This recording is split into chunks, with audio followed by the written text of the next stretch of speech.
If your job at a healthcare facility includes disinfecting against viruses, you know prevention is the best medicine, and maintaining healthy spaces starts with a healthy cleaning routine. Grainger's world-class supply chain helps ensure you have the quality products you need when you need them, from disinfectants and cleaning supplies to personal protective equipment, so you can help deliver a clean bill of health. Call 1-800-GRAINGER, click Grainger.com, or just stop by. Grainger, for the ones who get it done. You seem to still be up there somewhere. Maybe I am. There are flying saucers. Supposing they're Martians or something in there.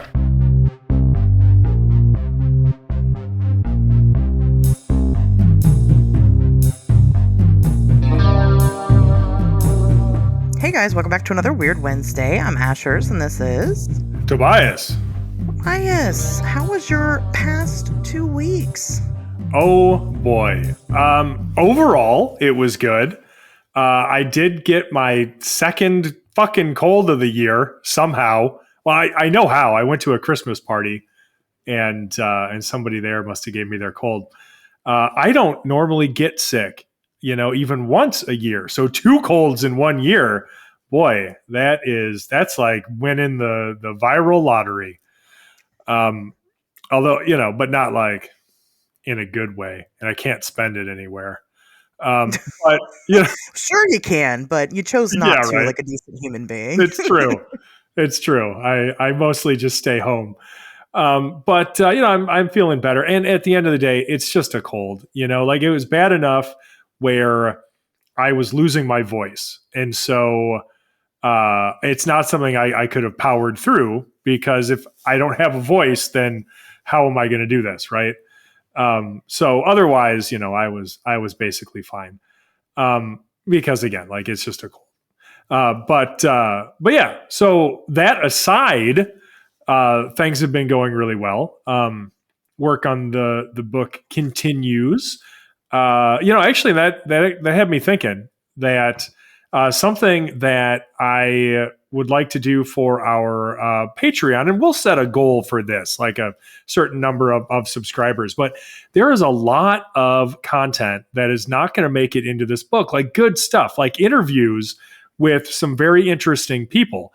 And what I might do, again, if we meet this goal that we haven't set yet, but I'll let you guys know as soon as we do, is go ahead and just transcribe those interviews and just put them in there. So you get to read everything that we discussed with, like very, very interesting people. I interviewed like Richard Hatem, who's the screenwriter for the Mothman Prophecies, my good buddy Josh Kutchin, Ken Gerhard, all kinds of fascinating people in this field. And it just, you have to make edits. You can only put so much into a book. You've got a word count limit. And you want to keep the narrative tight, like it's a whole thing, but it's still really, really interesting stuff. And I think people would get a kick out of reading it. So that's something that I've been considering. Beyond that, getting ready for the holidays. I'm a big Christmas guy. It's by far my favorite holiday of the year. Nothing is even close. So that's been a lot of fun. Had a little holiday party over the weekend. Had some friends over, watched some Hallmark movies, mostly to make fun of them. But honestly, also at the end of the day, I'm not ashamed to say this. They are very feel-good movies, and with everything going on in the world, sometimes you just want to feel good. Like we're not required to feel like shit all the time, right? So it's it's nice to unwind and just watch something goofy with a very simple moral message. And I know that's not how the world works, but just let me fucking pretend for like a couple hours at a time, okay? Just to keep it together. But boy, yeah, I don't know. That's about it. How was your last 2 weeks? Oh man, now see, as soon as I asked you how your last 2 weeks was, I immediately regretted not asking you how your fortnight was. Because that's a word that we should be using. It's true. And then you go and you also don't use it. So I'm disappointed in the both of us. I should have. Let me tell you this though. You know what really grinds my gears is people will say bi-weekly when what they mean is fortnightly. Right. And I will correct them. If something is happening every other week, it's not bi-weekly. Bi-weekly would be twice a week, okay? If it's happening every 2 weeks, that's fortnightly. So get it together, people. You are being judged.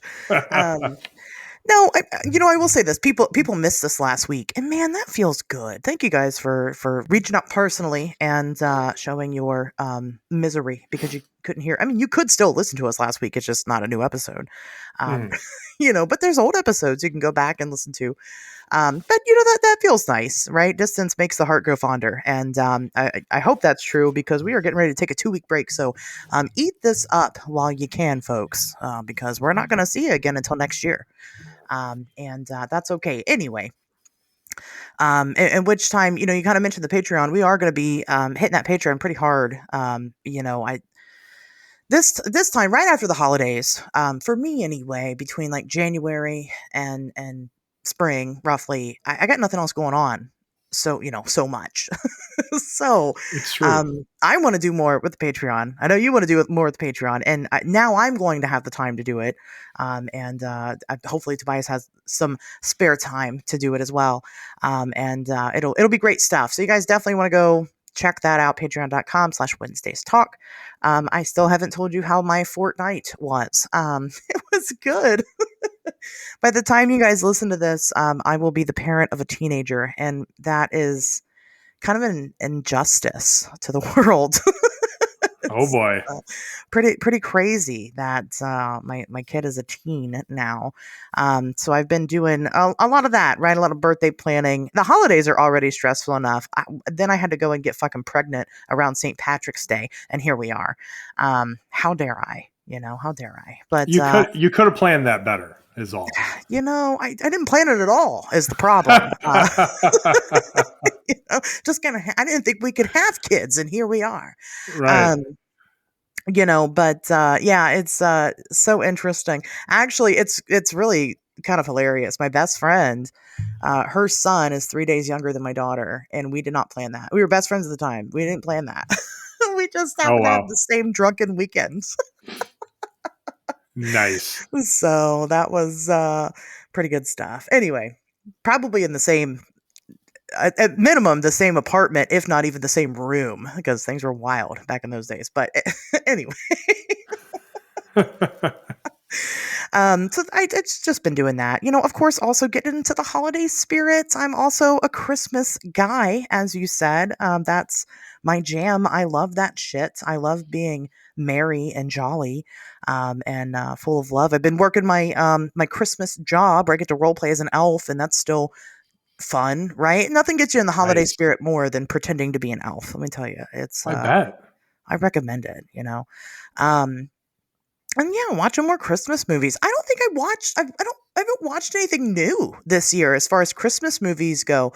I did a thing last year where I asked people what their must, Christmas movies are. Like, what's your must-see Christmas movies? And I watched all of them. Yeah. Well, you had to catch up. I did, right, because I lived under a rock my whole life. So there's a lot of shit I just had never seen Die Hard, right, until last year. Right, yeah.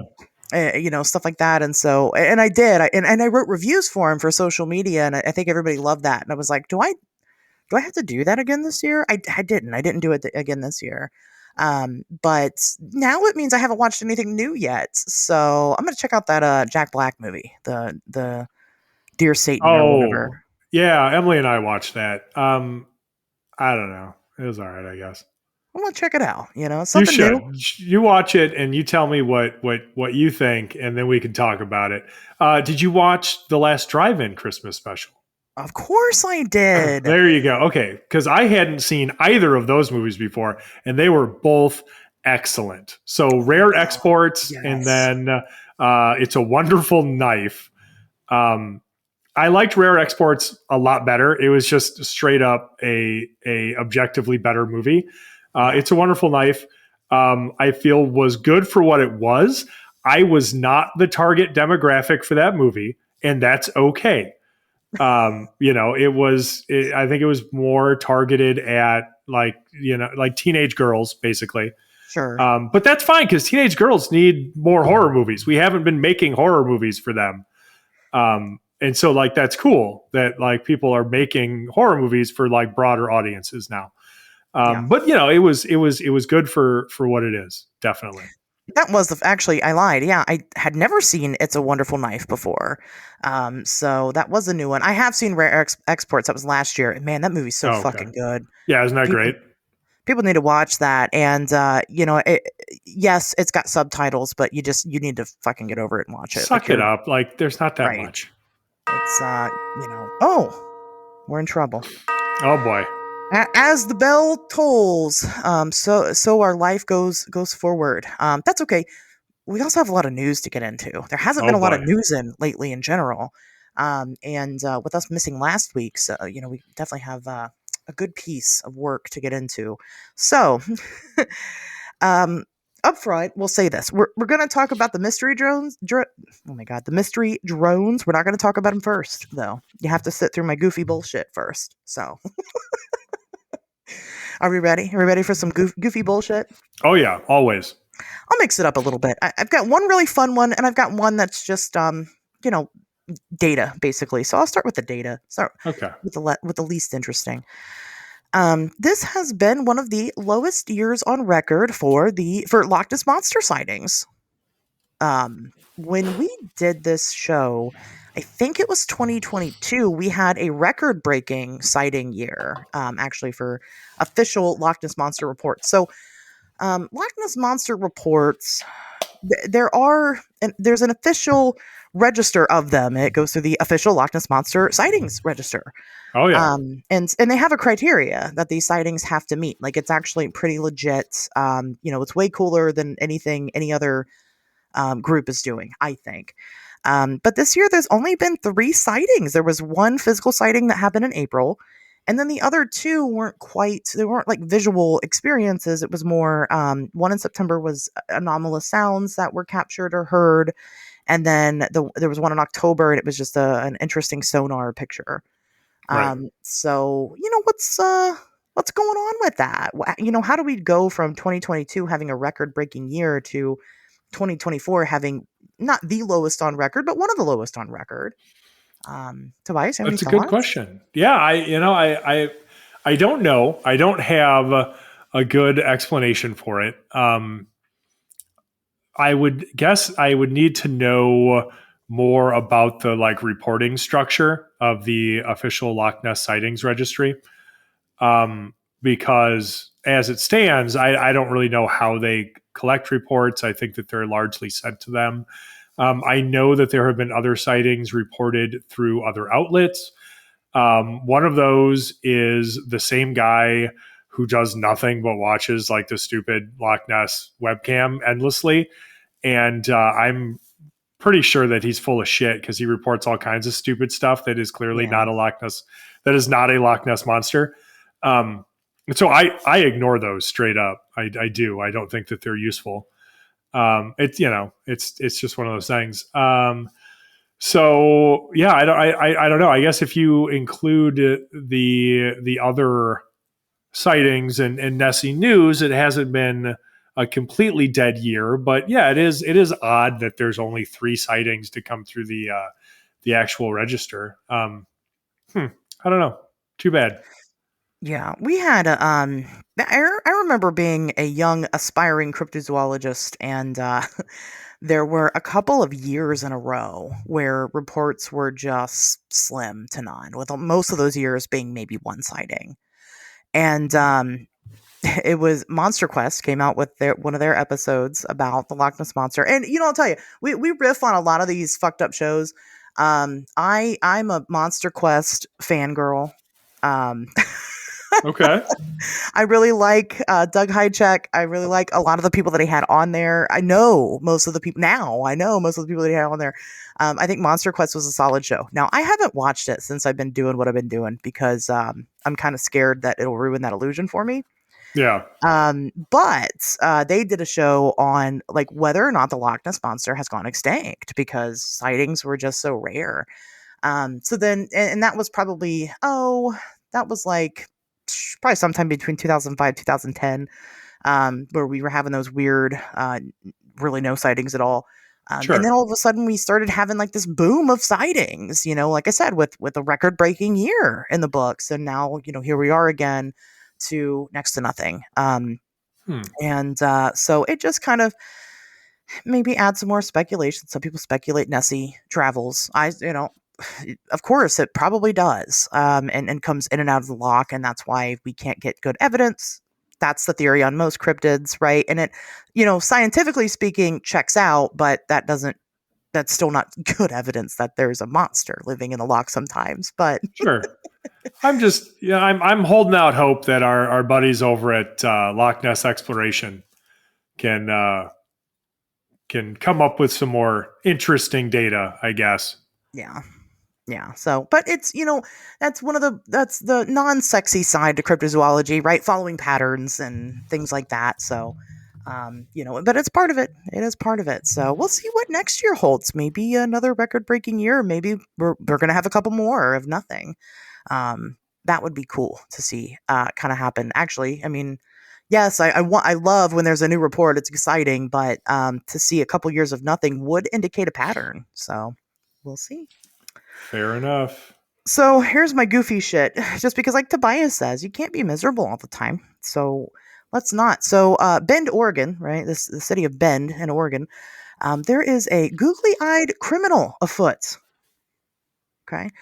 There is somebody going around putting googly eyes on historical statues around the city. Son of a bitch. And people are pissed off about it. Some people aren't. So these are like anatomically sized googly eyes, right? So whatever the statue is, like the googly eyes fit perfectly on whatever the statue is. And nice. I love that. That is fun. I mean, it's not damaging the statues, I assume. Like the adhesive isn't that serious on googly eyes. Well, they're saying that it does damage the statues. To me, it just sounds like a reason to claim that they need $1,500 to repair a statue that doesn't need repaired. Right. But allegedly, it is damaging the statues. The adhesive is something about the rust and the type of statues that they are and blah, blah, blah. I don't know. I'm not a fucking statue expert. Yeah. Okay. Thanks a lot, statue nerds. I'm pretty sure the googly eyes are fine. Trying to ruin everybody's fun. No, I love this. And I think we should put googly eyes on every statue because it just makes things better. And during the pandemic, I went and googly eyed my whole house. Everything. Nice. Because you can do that. Like you're an adult. You can put googly eyes on whatever you want to. And nobody can stop you. Right. Nobody can stop you. And it just makes things that much better. So I'm endorsing this. This is a crime that I can get behind. And I'm encouraging other people to also googly eye whatever you can. Anything you can. Do it. It's great fun.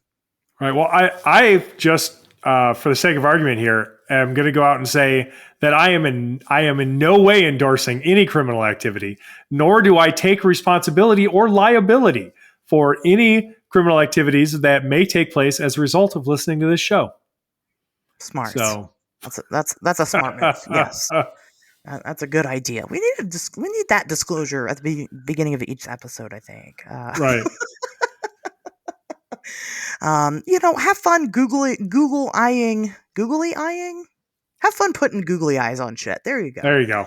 Sure. But do so responsibly, I suppose. Yes, only Google eye responsibly. And I hope that this person gets away with it because they deserve to. So. Yeah, it's whatever. It's fine. But we have a lot to talk about. Tobias, these drones. What's going on there? Oh, God, these drones. These fucking drones. Yeah, Jinx, you owe me a Coke. All right, so drones. I mean, by now, everybody is familiar with these drone sightings. I guess they've been happening. The first sightings came out November 18th. They started making the rounds on social media. Next thing you know, you've got major news outlets covering these drone sightings in New Jersey. You've got government officials claiming to be baffled. You've got local authorities completely in the dark about what's going on. You've got the FBI involved investigating. You've got all this stuff happening, and then the sightings start to spread into other areas. At this point, I have seen people reporting drones in Wisconsin, Illinois, Texas. I'm sure probably every single state now people are looking up and claiming to see drones or seeing something that they interpret as a drone. I don't know. But I'll tell you, so far, what I have seen online is a lot of blurry pictures of normal aircraft and not a whole lot else. Now, I know. I can hear the boos from here. It's all, boo! No, it's not human intelligence, you idiot! Boo! Government cover-up! Boo! I don't know, maybe. But like, seriously, I've seen so many photographs of just blurry photographs of like perfectly normal aircraft. And so I think that there is an element of this, like in any true sighting flap, there are always going to be misidentifications. The waters will always be muddied by people who don't know what the hell that they're actually looking at. And so I think that there's a lot of that too. Although, the claims that people are making are interesting because they are talking about low flying craft that aren't making any noise, or at the very least aren't making as much noise as they should be, that are not easily identifiable as any known aircraft. That is to say, people are saying that they're getting a good look at them, and they don't look like anything that they've seen before. And so that is interesting. I find that fascinating. So I don't necessarily know what those people are seeing. I don't know that it is big, because everybody loves this is the new hot phrase, right? Non-human intelligence. Everybody loves that initialism. NHI, is it NHI? I don't know. Probably fucking not. Like, it doesn't even make sense for it to be a foreign adversary at this point. Like, if it was a foreign adversary, that shit would have been shot down by now. Because at this point, whoever owns those drones, if they are out there flying around, is lucky that some drunk dude in New Jersey hasn't just shot one by now. I'm honestly shocked that hasn't fucking happened yet. I would have expected that to happen by like the third day. So anyway, the idea that they are somehow from a foreign adversary, very fucking unlikely. Could they be our own government? If there are drones out there flying around, I would definitely be in the camp of people saying that it is like vastly more likely that they are ours than anything else. There have been some speculations thrown around in that vein. I think the most popular one is that, well, there are two competing popular ones that I've seen. And they are that this is some kind of test of new technology, or this is some kind of search mission because something has made it into the country that is dangerous or does not belong here. So people have speculated about like a weapon of mass destruction having been smuggled in through a port in New Jersey, and our government is utilizing this new drone technology to try to find it. Or they're simulating that to test some kind of new drone technology. I find those easier to swallow than non-human intelligence or whatever, because the drones that people are reporting, they haven't done anything that our technology can't do, right? So it doesn't really make a whole hell of a lot of sense. Now, to make things as frustrating as possible, recently, the White House has come out with this statement about the sightings that I will just read. This comes from John Kirby, the National Security Council spokesperson. And this was just, this would have been Monday the 16th. He comes out and he says, We assess that the sightings to date include a combination of lawful commercial drones, hobbyist drones, and law enforcement drones, as well as manned fixed-wing aircraft, helicopters, and even stars that were mistakenly reported as drones. So shut up, you fucking beer-swilling idiots. I added that last part, but I feel like he was thinking it when he said this.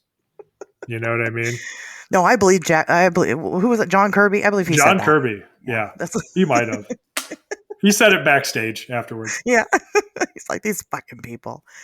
Yeah, it's I was largely ignoring the drone stuff, just because there wasn't anything particularly anonymous about it to me initially. I mean, they are FAA compliant.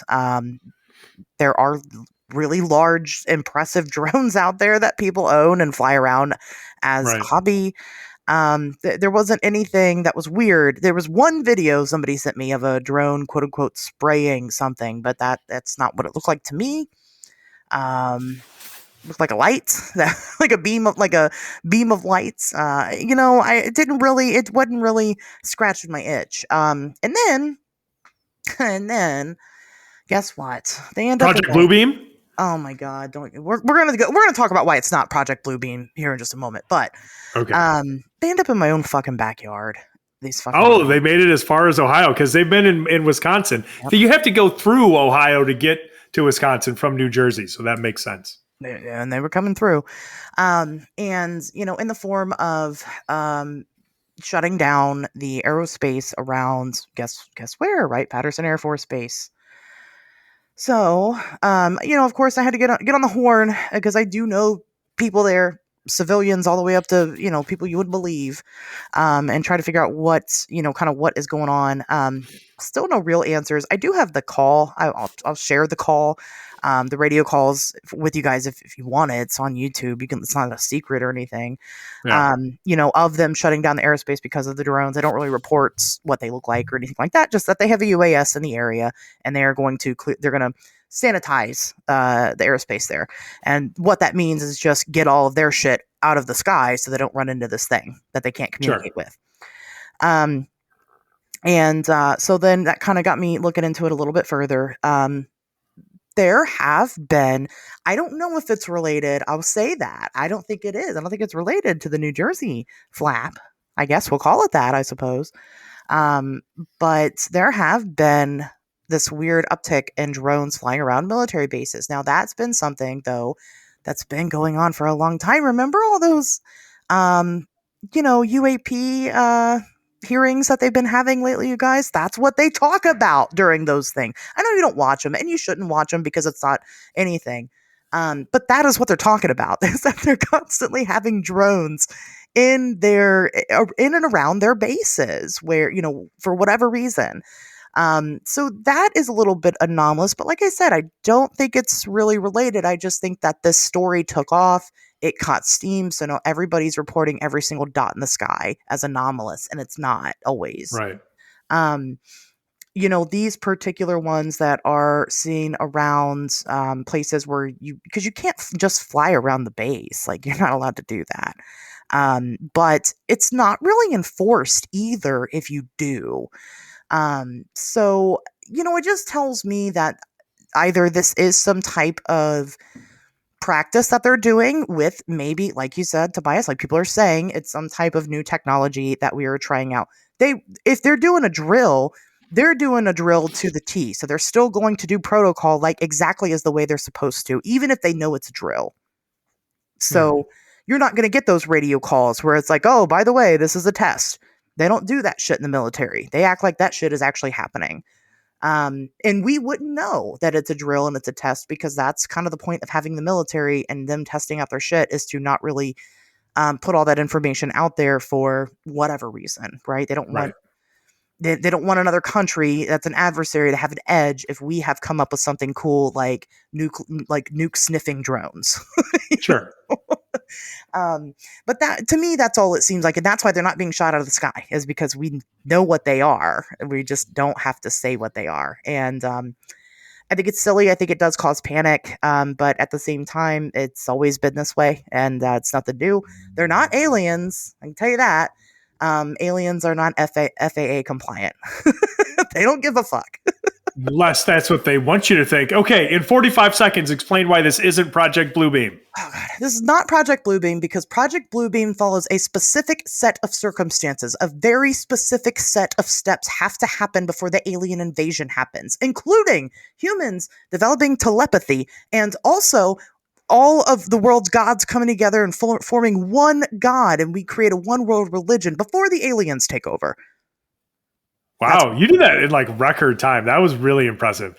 That really was okay. impressive, yeah. So yeah, it's not Project Bluebeam because one, Project Bluebeam is stupid as shit, and two, because even if that was a fucking thing, this doesn't follow the protocols of your made up conspiracy theory. So no worries there. You can remove your tinfoil hats and we can all move on. I will say though that this drone flap it couldn't have better timing for the subject of our podcast today, because what it reminds me of, and anytime we get a sort of UFO sort of related flap around this time of year, it reminds me of one of my favorite holiday legends or events, depending on what kind of person you are. And that is, of course, the Wild Hunt. And that's what we're going to talk about today. Yeah, I know.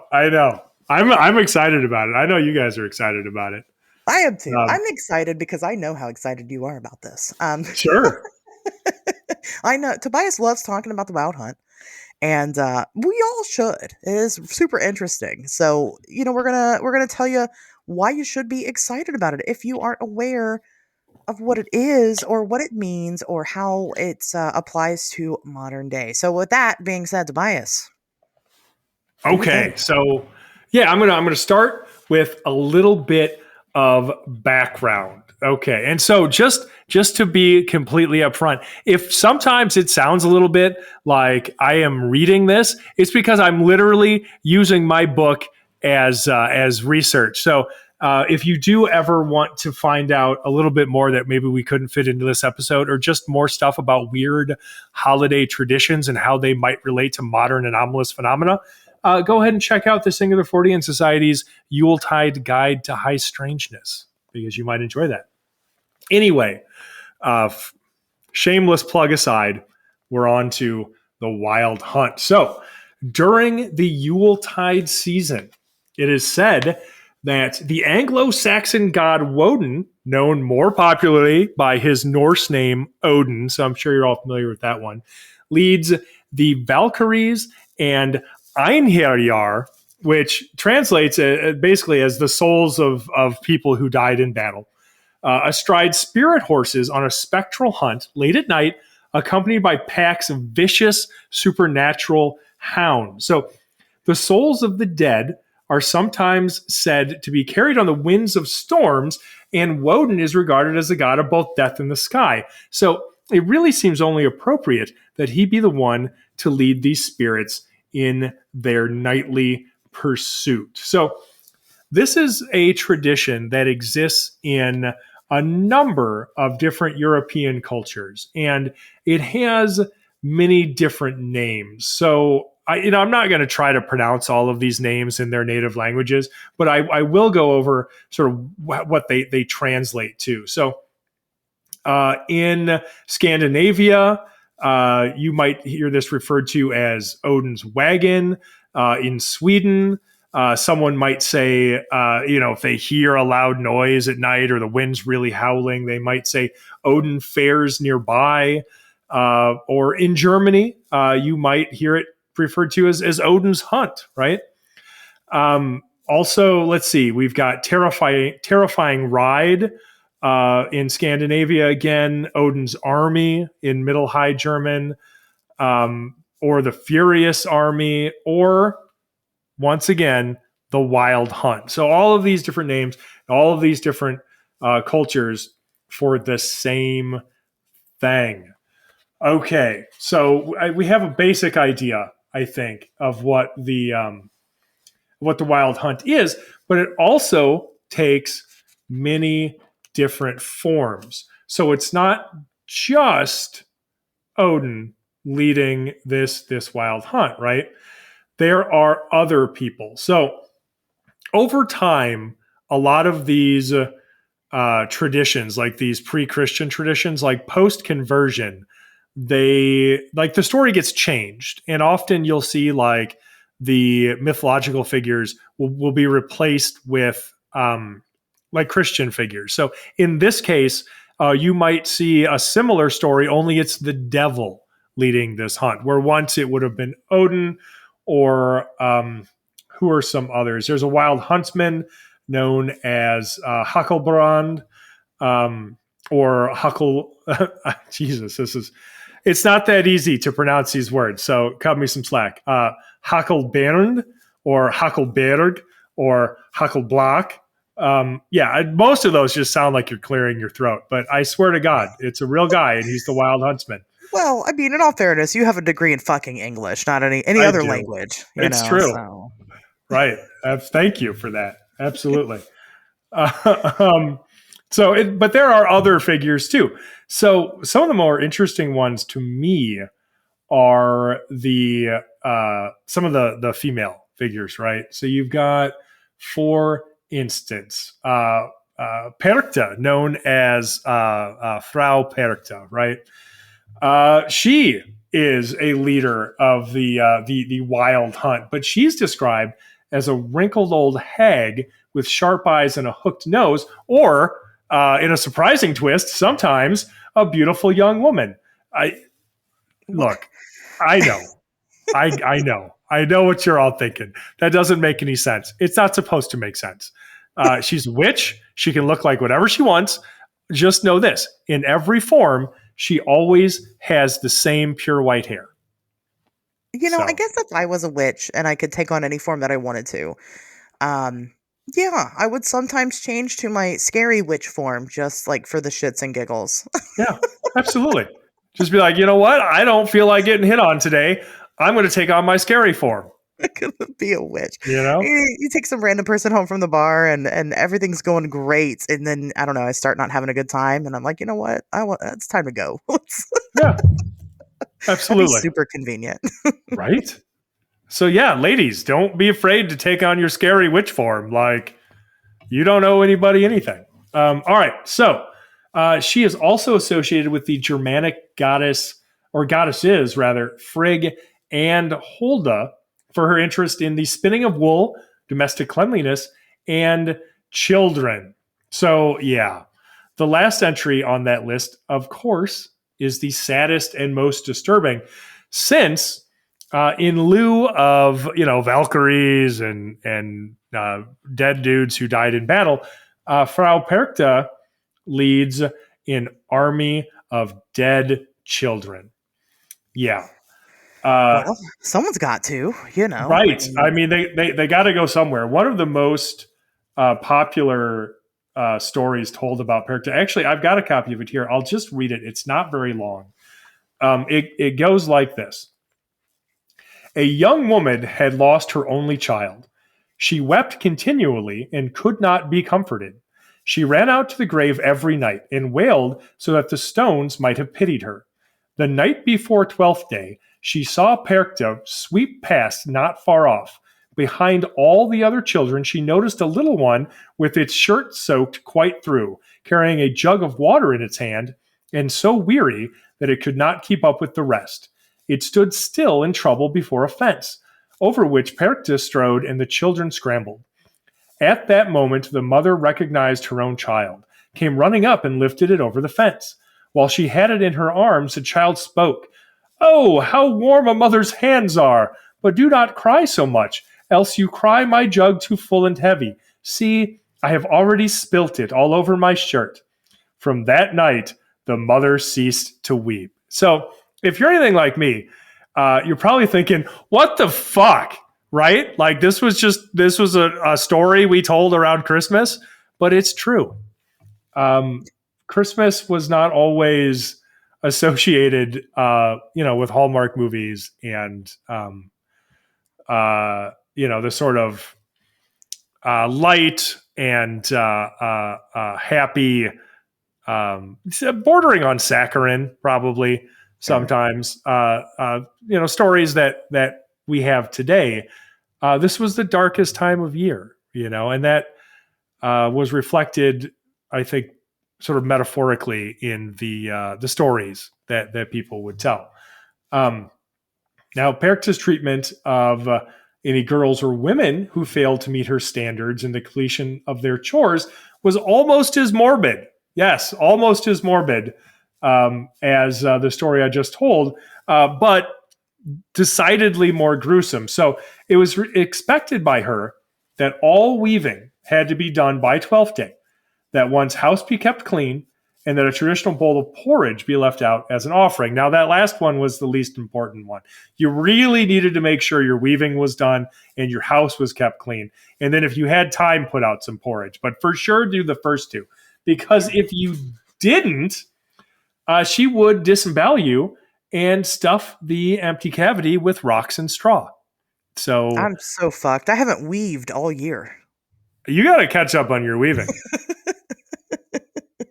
I mean, not to be that guy, but I say it all the time. I go, Asherz, how are you doing on your weaving? Do you need some help? And you say you don't. Well, now it's too late. Congratulations. Oh, shit. Here she comes. Fuck. Right?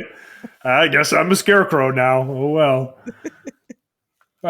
Now, similar to Perchta is the Scandinavian Lucy.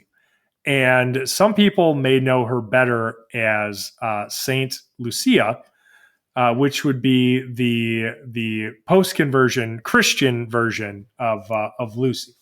But traditionally, on December 13th, that was her night, and it was known as the longest night of the year in Scandinavian tradition. So often referred to as Long Natt, or the long night is what that translates to. So the long night was ruled by Lucy, whose name translates to light, and was said to be the time when she would lead a procession of fairies and the dead. So, honestly, two categories that are not very easily separated on her own wild hunt. So much like Perchta, but maybe a little more like Odin. She would lead her own version of this thing, and that association between Lucy and light continued after the Christianization of her legend. So, as she became Saint Lucia, the light remained, and so you'll see in more modern depictions of Saint Lucia, you'll see her wearing this crown of candles, basically, to represent her bringing light to the darkest time of year. But what's really interesting about this, so this particular night was considered very dangerous. So during the long night, when Lucy, and I mean Lucy, not Saint Lucia, the pre-Christian, fucking dark one that you didn't want to run into. That night, it was considered extremely dangerous. Now, in keeping Christmas, Yuletide traditions in Norway and the New Land, author Kathleen Stoker wrote that tales surrounding the long night often dealt with, and tell me if you've heard something like this before, individuals being snatched up, carried away, and then turned loose, dazed and manhandled in some far-off place. Other victims disappeared forever. That sound familiar? I don't know. I don't know if you ever heard of a guy named Travis Walton, right? Or Whitley Strieber, maybe Betty and Barney Hill, possibly. It sounds a little familiar. Exactly. And so if that starts to ring bells, let me tell you about another Scandinavian tradition which tells of fairies moving through the land in great numbers during Yule, and that is known as Asgardsrea. Okay, so Asgardsrea essentially is a procession of underground people or fairies who come up and march during Yule. So some people say Christmas Eve, but generally speaking, like any time around that time of year. Now, I have dug up one interesting folk tale regarding that tradition from right here in Wisconsin. And what's interesting about it is there was a farm named in that folk story. So, well, I guess let me start at the beginning there. So this particular folk story was collected during the Great Depression as part of the U.S. federal government's Federal Writers Project. And so that basically, it was a project to provide jobs for out-of-work writers. And they went around, like all around the country, and they collected all of these folk stories, basically, from people to try to collect our living history, right? Like record the traditions of our country, and its vast melting pot. And so, right here in Wisconsin, a Norwegian gentleman was interviewed, and his name didn't appear anywhere in the transcript for this interview, but there's a farm mentioned in it, known or referred to as Uderstad. And now it's not uncommon for something like a familial, like homestead or farmstead, to be referred to as the family name of the people who own it and operate it, right? And so I thought, okay, well, I'll just take a shot. I can check census records from around the time this was written, and sure enough, there were several residents with that last name residing in Wisconsin, and they all lived right around the town of Barron. So, if you're not familiar with Barron, it is the site of probably one of the most famous little person sightings in Fortiana, right? So this was in 1919. Then 13-year-old Harry Anderson reportedly witnessed his very own fairy procession, right? So the only source we have for this is an article entitled Encounters with Little Men, which was written by Jerome Clark in 1978 for Fate magazine. So I actually went out and bought a copy of this, so I would have like the original copy of the first appearance of this procession, because it's been repeated over and over again. And so you'll find versions of it online, and like 2/3 of them are full of shit with like added details and all kinds of goofy stuff. So you really want to go to like the source, or, I have like the facts as presented in that source, of course, that I've included in my research here. But anyway, so in this article, Clark talks about how young Harry was driving with two friends and their father when their car ran out of oil and came to a stop east of Barron. So again, this is Barron, Wisconsin. Now, soon after this, luckily for them, a local farmer who had been out fishing happened to walk by. Now, when he heard what had happened, he offered to give the stranded motorist some oil, but only if one of them accompanied him to his house. So Harry agrees to this, and he goes with them to retrieve the oil and walked 2 miles with the farmer back to his home, which sounds really skeevy and dangerous to me, but it was 1919, so I guess that's fine. Anyway, he goes there. Nothing bad happens, I guess. He gets oil, and he's walking back to the car. By that time, it's fully night out, and the moon was full. So, there was a good amount of light for Harry to see by. And as he's walking there in the moonlight, he sees this procession of little men. So, according to this account, Harry witnessed 20 little men walking single file, heading toward him, but paying no attention to him.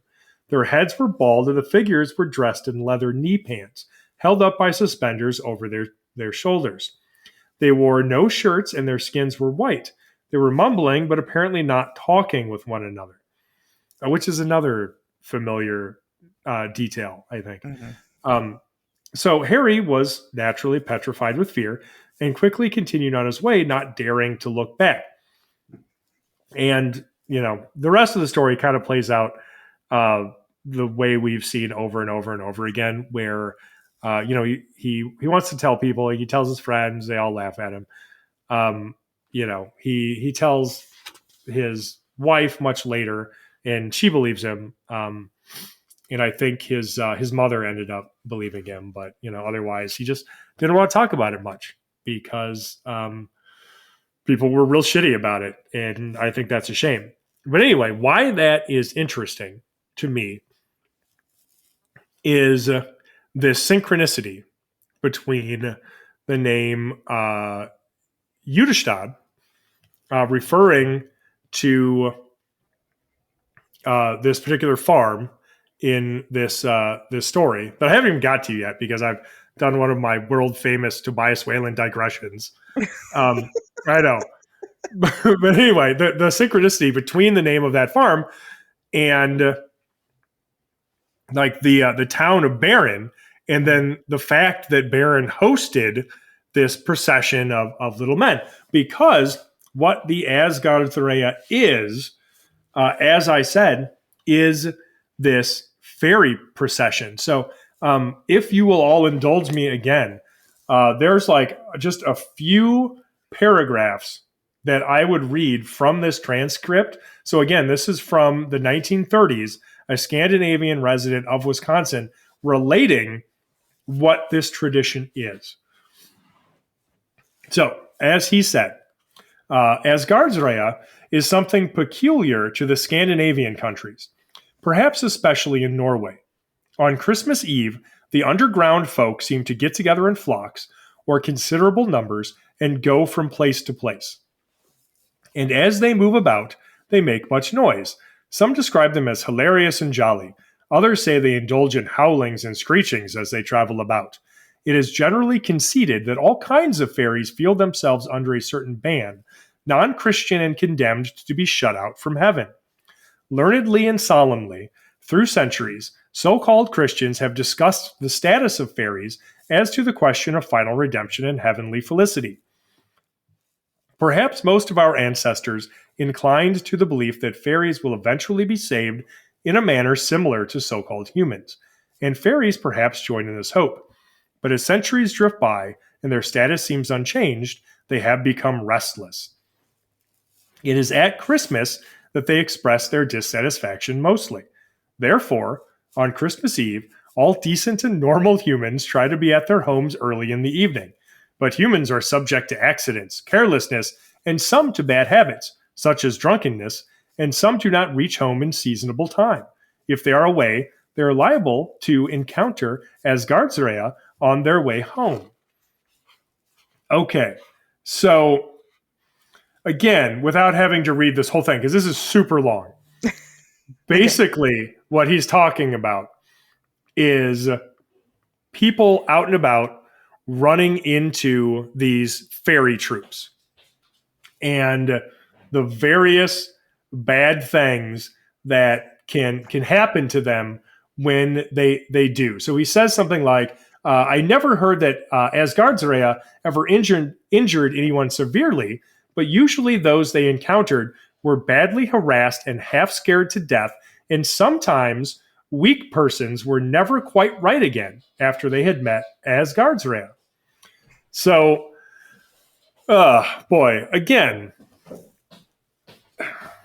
if you were to strip out like the word fairy and Asgarðsrea from this story and replace them with aliens and UFO abduction, it would sound like you were talking about modern day instances or reports of alien abduction, would it not? Or even, talking about like the underground creatures, creatures from Hello Earth, I mean, we definitely have a lot of that in today. Yeah. Yeah, absolutely. I mean, underground bases. Yeah. Um, I mean, good Lord, I'm surprised that it didn't come up when we were talking about drones, but that's among the speculations for these mystery drones, of course, are that they're coming from underground bases or the ocean or who knows, because that's been in vogue for decades now. Yeah. When talking about UFOs, it's almost more popular at this point to say that they come from here somewhere than it is to say that they come from outer space. It's kind of ufology's redheaded stepchild. Yeah, right. Like, there's some people that are really into that shit, and then there's people that are like, really, that turns me off. Yeah, well, I mean, it's it's, how do I put it? So people like to think that we are so fucking smart today, right? That we know so much more than people used to. So they would look at something like the Wild Hunt or Asherz, and they would say, "Oh man, like look how dumb people used to be, thinking that they were seeing Odin or Frau Perkta or Lucy or fairies out marching or whatever." When we know that shit is caused by UFOs, obviously, because we don't live in an era of fairies and magic. No, that's for dummies. That's for superstitious children, gullible people. No. We live in an enlightened time where we know that these phenomena are caused by very scientific means, such as like extraterrestrials from outer space. Mm-hmm. And they've just been visiting us forever. And that's what people have been misinterpreting. When the reality of the situation is we are just as dumb now, just every bit as fucking stupid as we have ever been. And we're doing the same damn thing. Yeah. We are taking a set of phenomena that we do not understand, and we are applying narratives to it that make sense within our own paradigm. So, like, within our worldview, we are making sense of a phenomena that we do not, or a set of phenomena that we do not fucking understand at all. And because of the time in which we live, like sort of largely, we, and by we, I mean the, collective we of humanity, has sort of landed on extraterrestrials. Like that's the scientific explanation that makes sense to us. And out of that, we've got all kinds of our own folklore that we have attached to it, from like alien human, like hybrid experiments, to underground bases and undersea bases and all of this other shit. And what's really interesting about it is all of it has a corollary with earlier beliefs, right? Like alien human hybrid experimentation, it is just sort of the modern version of like fairy changelings. And, these underground bases and undersea bases and shit, they're just the new fairy. They're the new fucking fairyland, Yeah. And it's true. And nobody is talking about this enough. I know people who are like friends of ours are, but like people don't know about this shit, and they should, because it's fascinating. While it's fascinating to watch it play out in real time, boy, wouldn't it just be nice if people knew that's what they were doing? When you catch someone in the wild talking about it, you're like, oh, you know your shit, like for real. Yeah, right. Nice. But no, you're absolutely right. People aren't talking about it. Instead, what we're getting is like what we're seeing with the mystery drones. Something big is coming. You know how many times I've seen that in the past fucking 2 weeks? That something Million. huge is coming. No, it's not.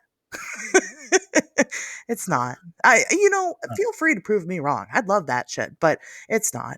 We know it's not. Because this isn't anything new. It's just it's the same shit called by a different name. Oh my god, over and over and over again. I mean, anybody that wants to die on that hill, and we've seen that just in individual topics, I kind of went off on a tangent texting Tobias about, people, the people in West Virginia claiming the Mothman, and, that phenomena doesn't happen anywhere else. It's like, yeah, you're right. Nowhere in the world ever has there ever been a winged humanoid ever in the history of ever. Yeah, right. Except it does all the time. It always has. But no, we see that. We see that constantly. And for some reason, I don't know if it's an ego thing. So it's like you personally don't want to attribute this to other things because you want to feel like you're on something novel and new, or why we just ignore this, this pattern that continues to repeat itself. I have no idea. I think it's just human nature is what it comes down to, so we are always trying to make sense of the things happening around us, right?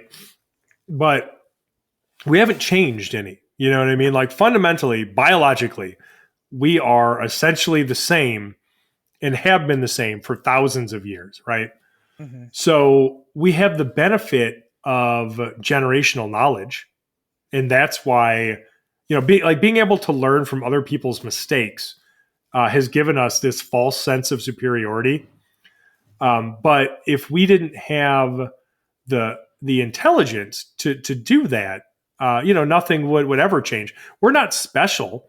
We are just standing on the shoulders of everybody who came before us, just like they were, and so on and so forth, like ad infinitum, all the way back to, the very first humans on this planet. And so because of that, when we are creating these narratives around unexplained phenomena to try to explain them, to try to make sense of them, we speak to the same themes over and over and over again because they are intrinsic to our humanity. Children are very, very important to us because of course they are, because we have this biological imperative to fucking reproduce. And so you see this theme of children and breeding that recurs, over and over again. You see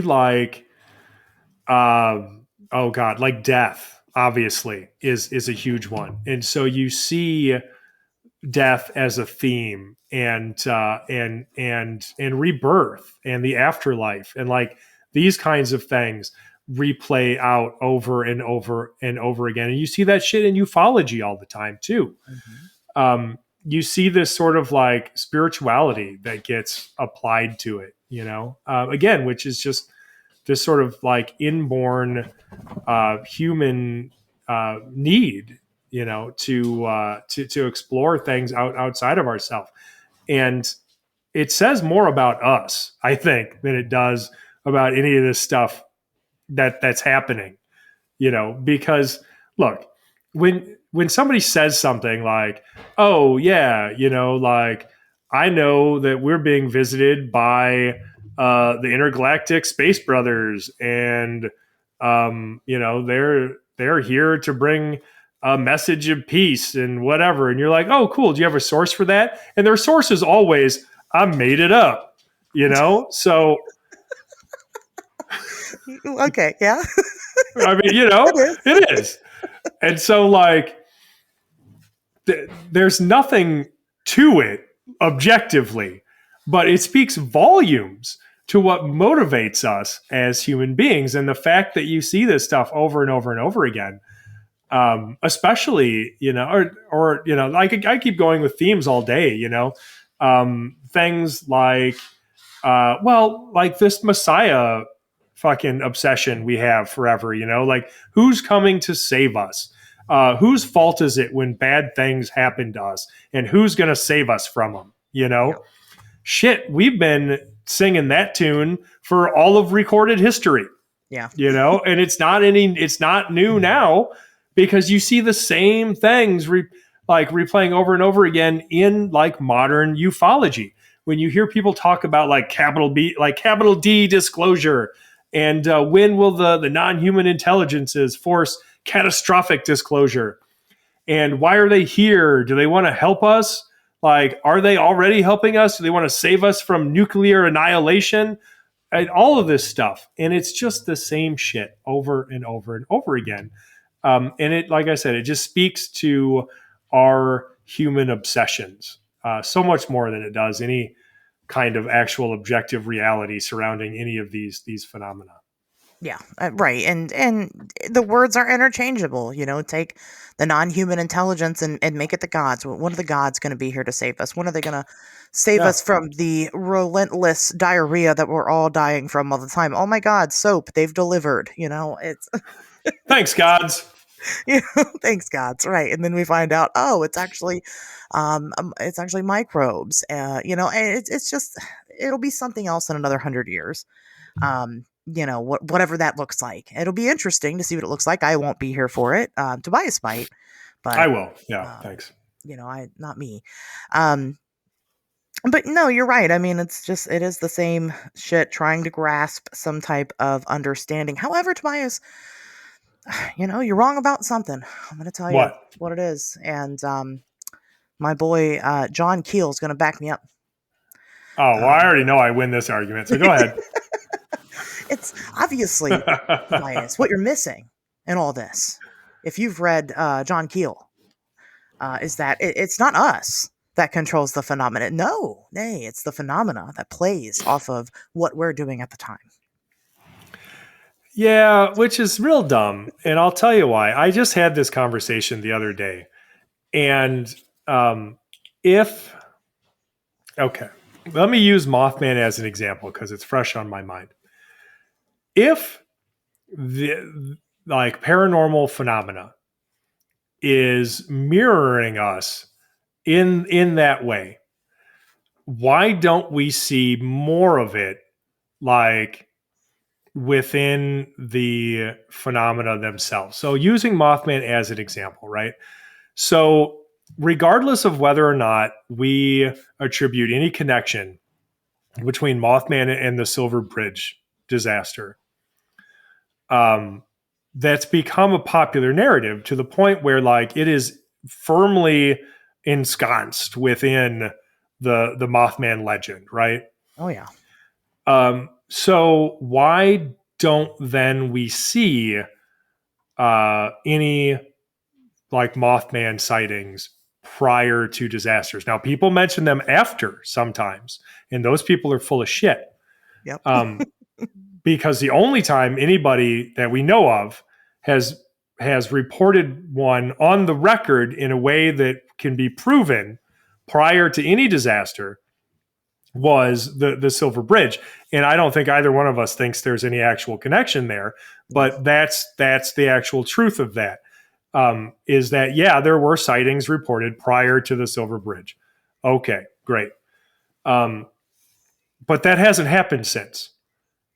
And so why isn't it reflective in this Mothman phenomenon? We still get lots of Mothman sightings, but none of them have anything to do with any fucking disasters.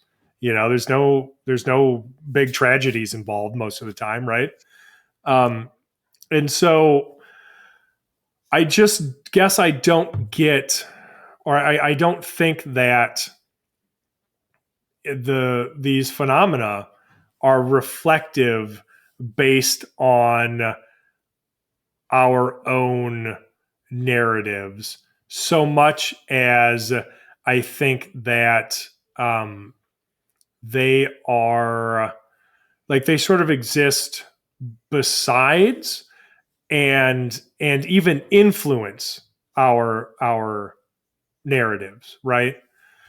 Yeah, I don't know that like we're seeing flying discs because, it's the 1940s and that's what we expect, when, because it's the nuclear age and science is really in, and fabulous flying machines are certainly possible.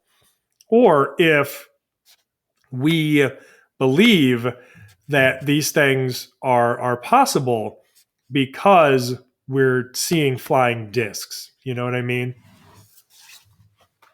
So I'm going to say a couple things. I'm going to just because it's that time of year. Let's talk about that for a second. Let me just remind you guys that the Mothman was never seen on the Silver Bridge. The TNT area where the famous Scarberry Mallet sighting happened is about 10 minutes away from the bridge.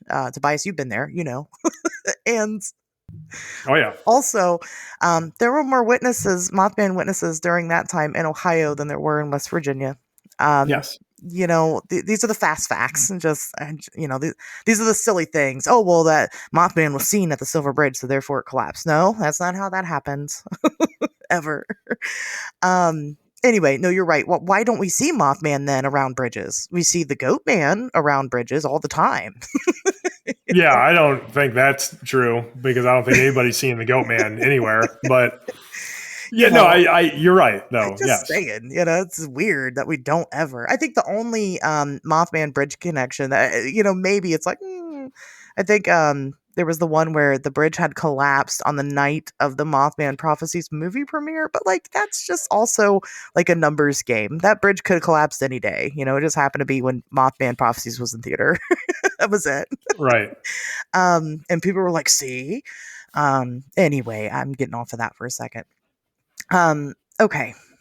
I'll tell you guys something about me. You want to hear something about me? Let me tell you something about me. I'm a woman and I'm a strange woman. I love stuffed animals. A lot of us strange women do.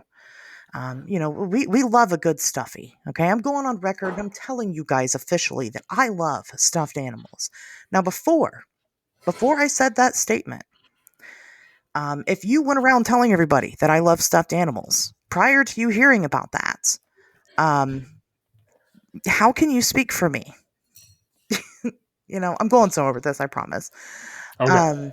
So, I'm just saying, how can we speak for a phenomena that we don't talk to, really? I mean, that we can't really study and say why they do what they do or what they do, or whatever it is you want to believe in. We can't. And that is the part that makes this job very difficult because the only thing that we can speak on is the data that we actually have, the facts that we actually have. And because we can't sit down and psychoanalyze socially these creatures, we can't say at all what their motives are. Sure, we can speculate, but anybody who claims to know without having definitive proof of knowing, like maybe a genuine recording of Mothman talking to him and saying, "Man, I love to collapse bridges," Love it. whatever. Right? We have no way of knowing. So again, you can speculate, and that's creative. I like what Keel does there. I like Sure. that idea that the phenomena, is maybe trying to work itself into our modern pop culture. But the thing is that as an experiencer, as a Mothman experiencer, there's fucking absolutely no reason at all that this phenomena appeared itself to me in the form of a Mothman that doesn't make sense because I didn't really give a shit about any of that before. It wasn't what you were expecting to see. No. And like, I've received enough Easter Bunny sightings for me, like legitimate, sincere Easter Bunny sightings, for me to suspect that there is some element to, certain paranormal sightings that do rely on preconceived notions, pre-existing belief systems. And so, I think it's possible during these sightings that that the people involved, who were all children at the time of their sightings, could have been manipulated by something that required them, or for whatever reason decided that instead of seeing what was actually there, they should see the Easter Bunny instead. I can buy that. I can entertain it, right?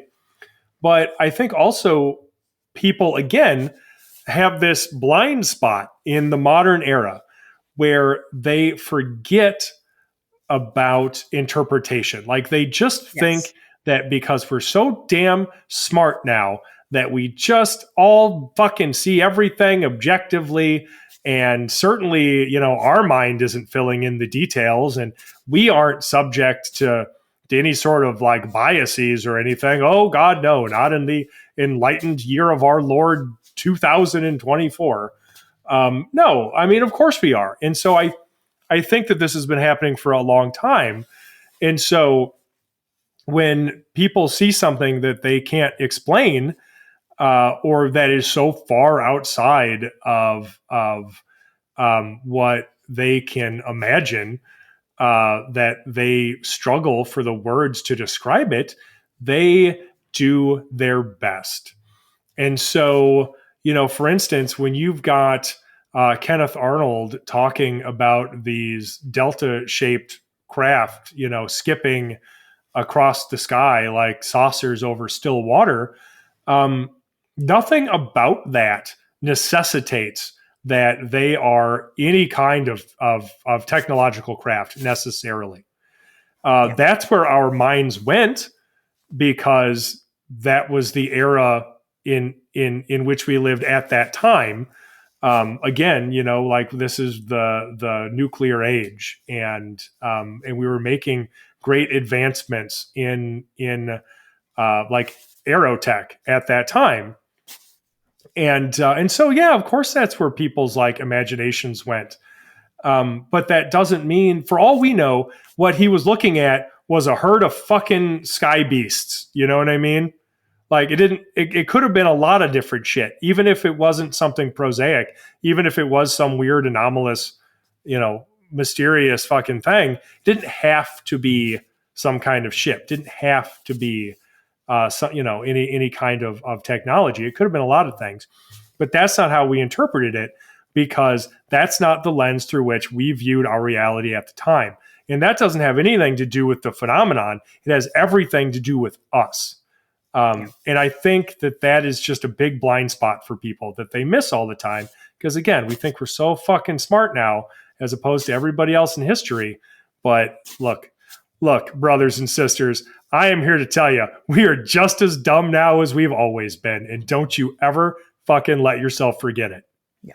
I mean, we still got people that know the very real dangers of diarrhea, but don't wash their hands with the soap that the gods gave us. It's yeah, right. No, I mean, you're right. Going back to Kenneth Arnold, they took, and we talked about that extensively, but they took that term, flying saucer, and now all of a sudden, guess what? Everybody's seeing a flying saucer. So you tell me what's more probable, folks, that the phenomena said, oh, they're calling us saucers. We might as well, we're going to change our shape. We're going to change our technology completely, change our shape to meet the demands of these peons. Or maybe people just kind of wanted to be involved with something and they might have made some shit up, because we all know humans never lie, right? It never happens. Never. If this modern flap of drone sightings has taught me anything, it's that no one ever misidentifies anything at all. And they certainly don't misinterpret things to fit their own narrative, disregarding any and all facts to the contrary. No, ma'am. That does not happen. Never happens. I mean, I don't know. Maybe the aliens were like, well, actually, saucer shape sounds really fucking cool. Let's invest in that. I guess that could have happened, but I'm just saying, a little common sense goes a long way, with the stuff. And, to say that they are appearing to us in ways that are influenced by our own culture. Yeah, maybe sometimes they are. I mean, it's probably a little racist for us to assume that all of the phenomena's the same person, right? And that they all agree on the same thing. Yeah, right. I mean, how egocentric is it too to just center everything around ourselves and just assume that's what we do? Yeah, Of course. And we just assume that it all, like everything's a reflection of us and our beliefs and our imagination, our subconscious, because of course it is. What could possibly exist in the universe, but something that has to be obsessed with us and has to reflect us. Maybe we're not that fucking important. Like, anybody ever think of that? Like, maybe it just is what it is, and we interpret it a certain way, and nobody fucking cares because it's just not that important to them. I mean, I'm obviously I am the center of the universe, so nothing else. Right. But that's again something that, guess what, we've always done. 100 years before us, 500 years before us, 1,000 years before us. We would definitely kill our own children to be able to make it through a tough winter. Like, that's not unheard of back in the day. Right. So that's not really particularly unusual either. I mean, that we are built on survival, and in order to be the best at surviving, we have to become very selfish to do that. It's just nowadays we are evolving into a creature that actually doesn't have to be so selfish, but yeah, it takes a while to get there. Yeah, fair enough. For like the first time in all of history, like, we don't have to actually be as selfish as we are. No, you're not wrong. Yeah, like we've got plenty. It's the same reason we're stressed out all the time. Used to be being stressed out kept you alive. Now it just makes you miserable. Yeah. So, right. But we still keep ourselves way overstressed all the time. It's because evolutionarily, there is a survival benefit to being more anxious and more stressed out. Yeah. So here we are. It's pretty interesting. So, like, when I tell people, I've told people before, kind of, what makes a good investigator, and I, it would be great if more of us were more academically inclined, but it's kind of hard to choose an avenue, especially one that is lucrative and can pay your bills, in this area. But when I talk about things that make you a good investigator, I mention different things that you should be decently knowledgeable about. Folklore obviously is one of them. History is obviously one of them. Sociology is a huge part of it. Psychology is a huge part of it. There's different things that we all need to bring to the table, but also not all of us can be a sociologist who also majored in folklore and also majored in history and also majored in psychology. So that's why we need to work together. Yes, it takes a village. It really does. And I don't want people to think that, like, I don't recognize instances where various phenomena appear to be reflective of someone's pre-existing beliefs, because I have seen instances of that. I just mentioned those Easter Bunny sightings. I just think it's overused. And I think there are all these blind spots that exist, that people aren't paying attention to. And you're right. Maybe if we had a higher standard of education in this field, frankly, there would be less of that. It's worth a shot. Why don't we try it? Let's just try it out for like 50 years. And then if being more educated doesn't work, we can go back to what we're doing now. I think that's a great idea. We that definitely seems fair. We need more academia in this field. It's fucking needed. But that's why we need to also, continue to be honest, right? Honest and open about the research that goes into this, because people that are into like academia, like, usually they're not going to believe your bullshit. So we got to give them a reason to care. Yeah, like, you don't have to be you don't have to have a doctorate in, fucking anthropology or something to do this. But, like, having some education is good. Hell, educating yourself. I'm not, because I get this shit all the time. Anytime you mention education, people get real cagey about it. They do. And they want to pick a fight and call you an elitist and call you a gatekeeper. And look, that's not what I'm saying. I get it. Like, it's tough to go to fucking college. It costs a lot of money. Not everybody has that kind of time. Not everybody has that kind of money. It's not a fair system. Fine, great, acknowledged, agreed. But that doesn't mean you can't educate yourself. You can. And I just wish more people would. So I don't want people to interpret this as sort of some kind of like elitist proclamation that I'm saying that, oh, if you didn't go to college for such and such and have a degree from, smart ass university or whatever, then you're not allowed to do this. That's not what I'm saying. What I am saying though is one way or another, if you aren't fucking qualified, you better get qualified, because right now this shit ain't fucking working. Yeah, exactly. Well, right. And you know what? We got enough people. I'm just going to say this very bluntly. We got enough people in this community that are somewhere on the spectrum. I know that you motherfuckers have weird obsessive tendencies to study the shit out of particular topics. Just make those particular topics pertain to this in some type of way. That's it. There you go. Done. Problem solved. That's it. We did it. Become obsessed. You don't even have to become obsessed with all of it.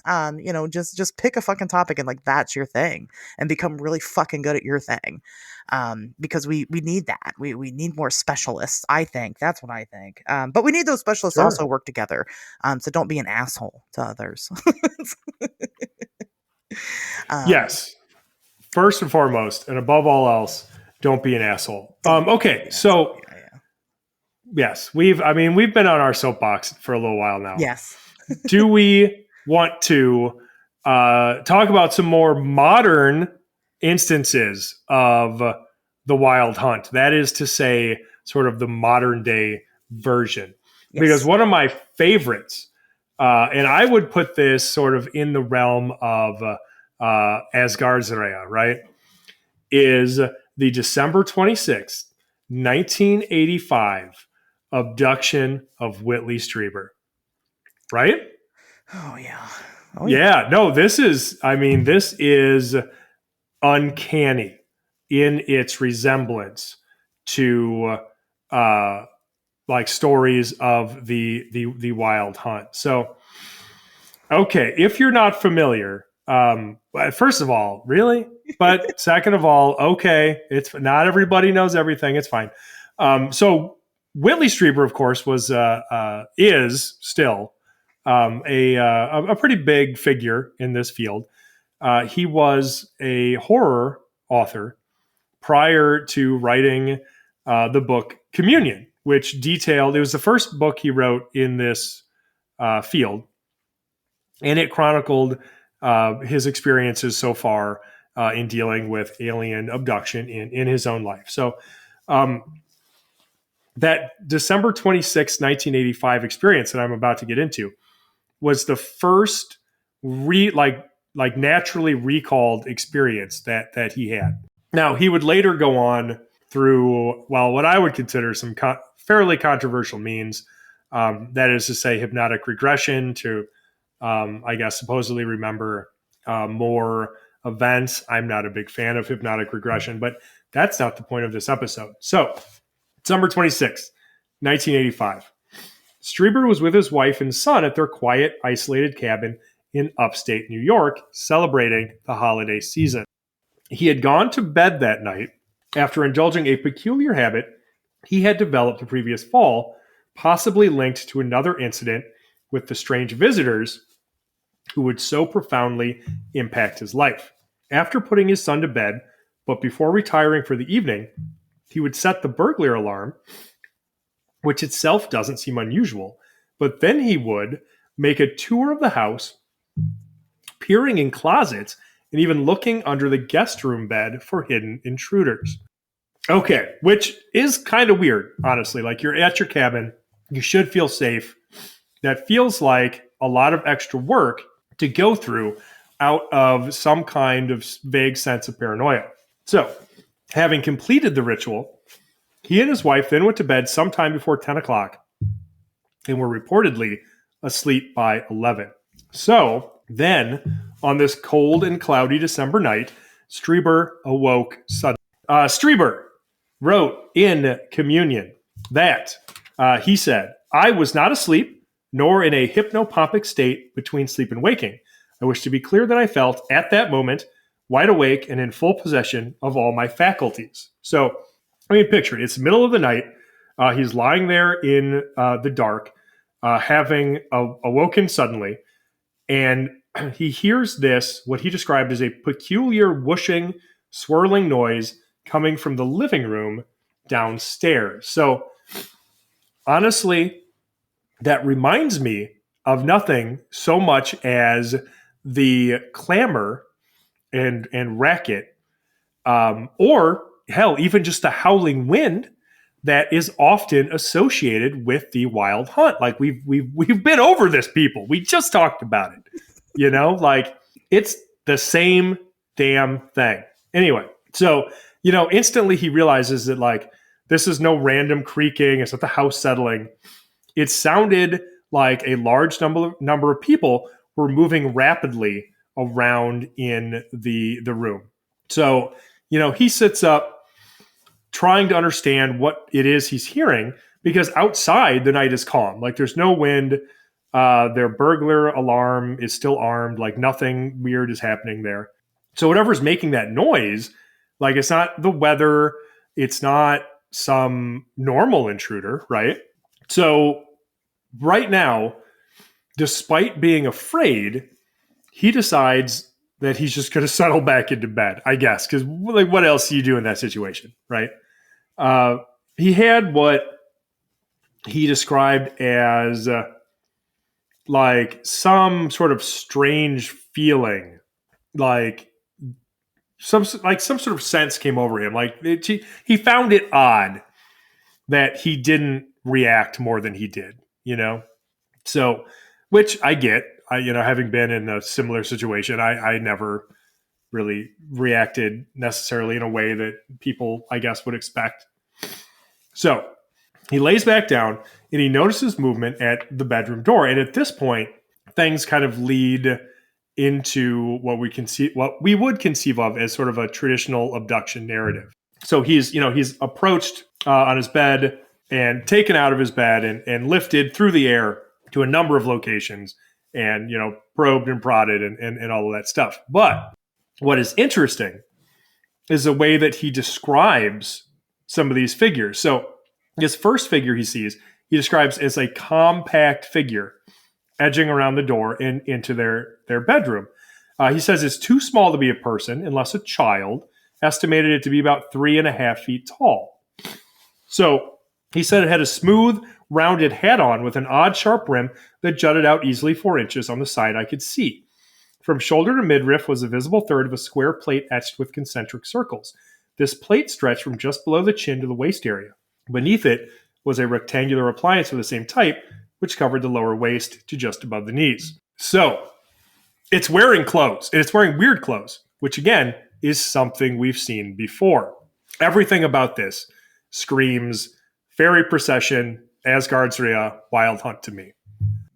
I mean, am I crazy here? Like, we're all seeing this, right? I mean, was Odin going around probing people in their butthole? I'm just...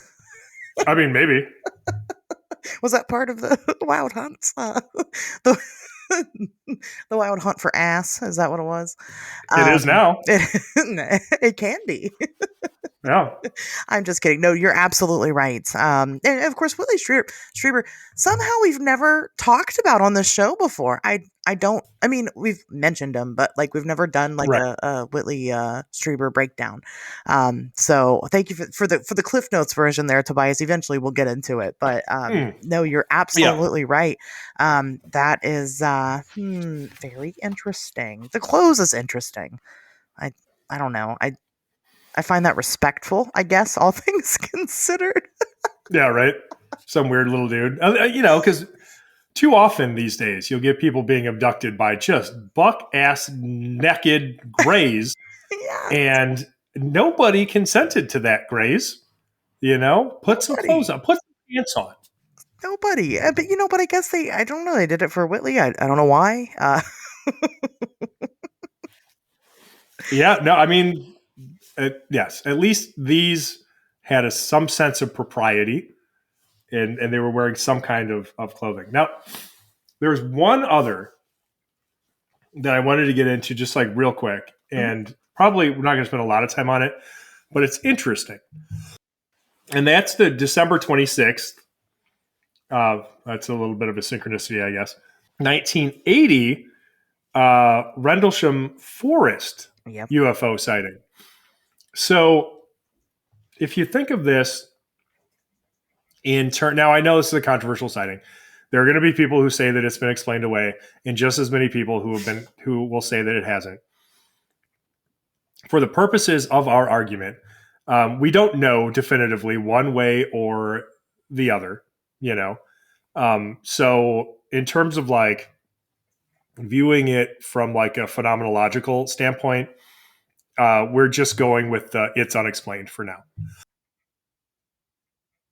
Now, that may be our first episode of the year. I'm not saying that it is, but I'm saying it just might be. So, but we'll get into all that on a later date also. Okay. Yeah, because I don't want to spend a lot of time on it because there's another one that I think is just as interesting, maybe more.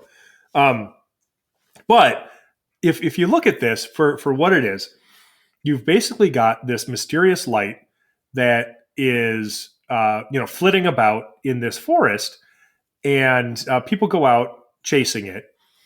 And I guess nothing particularly bad happens to them, but it's reminiscent of the wild hunt to me in the sense that I could see somebody looking at that or seeing it, experiencing it, and interpreting it as something like a ghostly procession. You know, like you see these weird orange or red lights, and maybe you think that's a lantern, right? Like maybe you, in your mind, you make sense of it by going, oh, that is a lantern being like held by a specter leading this army of other specters, because that's just how you fucking contextualize it, you know? Or again, maybe I've just lost my mind. No, it definitely could be. Could be the the ghostly glow, right? Of name your creature. It's definitely strange lights in the forest is probably older than we are. Let's be honest. True. Oh, it's ancient. Yeah. So, but yeah, I mean, if we're going to cover this anyway, I'm not going to spend a ton of time on it, but it is interesting. And what else is interesting is there was a flap, and I don't think a lot of people know this, but there was a UFO flap across Christmas Eve and Christmas Day of 2014. So dozens of different reports came in that year across those 2 days of like orange or orangish red lights, like mysterious lights that people saw in a number of states. So literally, like, this is all across the entire country. Mm-hmm. And again, much like Rendlesham, to me, I'm reminded of things like the wild hunt, where, how would people interpret that event through their own cultural lens? Could it lead to stories of spectral hunts? I think it could. So again, there wasn't a lot of instances of like people disappearing or being taken necessarily associated with this, but it happens often enough in, say, like the peripheral phenomena associated with this kind of stuff, like alien abduction, for instance, that it makes sense to me that they all kind of get wrapped up into the same legend, right? Yeah. Well, and people weren't always taken during the wild hunt either. Sometimes, True. if you were to see these things, it was kind of guess what? Kind of a precursor, right? Kind of a harbinger, in and of itself, of things to come. And I don't know if we've ever seen that at any other time with this phenomena, but